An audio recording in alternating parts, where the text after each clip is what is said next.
Lawa Munini wa Musumbi na Ndongoi ya DCP Rigathi Gachagua Niwoonania Kuema Kwianiwa Kwake ni Mituo ya Athukumi ma Kenya Aiweta Vena Ndivi Yiulu cia Koti Musaala Munini na Mawithyululuko Momu ma Kuthukumia ala Mekumbilite Mamamilion ma Enenthi ainenia ku Yiulu umbanoni umwe wa kutania Athukumi kana National Reflection Post Labor Day Forum pala manena niwe wambililia wa masoko na livoti nandu kana welfare ya Athukumi mwakani uyu. Gachagua ni wasa kana Mituo ya Athukumi va Kenya yende kuthuka kila ivinda kwa miaka 3 mivitu mwaka mweu na mauvu. Ndongoi wa chama cha DCP inena na mwema ni yanda kivathukanio ma kutetea haki cia Athukumi cha thini cha kwambia ndonyo na mikalile ya Athukumi na weta kana Athukumi vanthi ya Kenya ni avinie ni koti mwingi ula silikali ithitwe imatila nthini wa Misaala yo na vala wa makulio nyuvanini munene ukite Mekimbilite ma Utongoi tanzie mwe utungi ya ukwati wo. I want to tell the Kenyan workers this morning that the fate of your payslip rests squarely in your hands. You will have an opportunity next year to participate in reclaiming the dignity of your payslip. I want to ask all Kenyan workers, all payslip holders, to ensure they have registered as a voter and they have influenced and persuaded 2 others to do the same.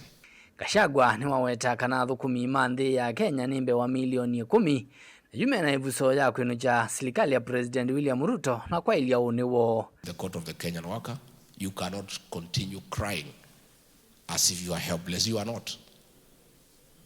Much as you are suffering indignity, much as you feel suffocated, you have a chance in another 14-15 months to be an active participant in deciding your own fate.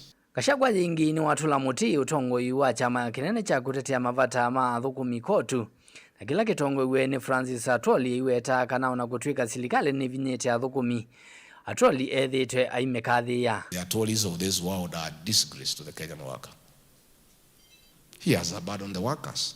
He is now the lead praise singer of the William Ruto praise and worship team. He is the lead soloist. He sings with both bass and soprano. To praise a man who has made the lives of workers hell. My proposal to Kenyan workers is about time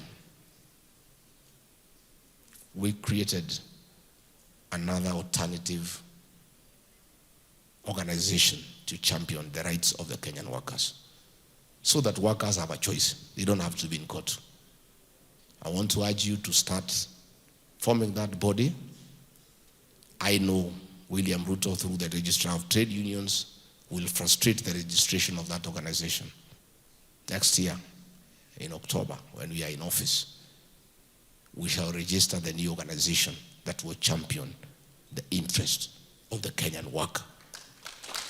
Livoti ya vilingi wa movo nitoa mwaka mweu.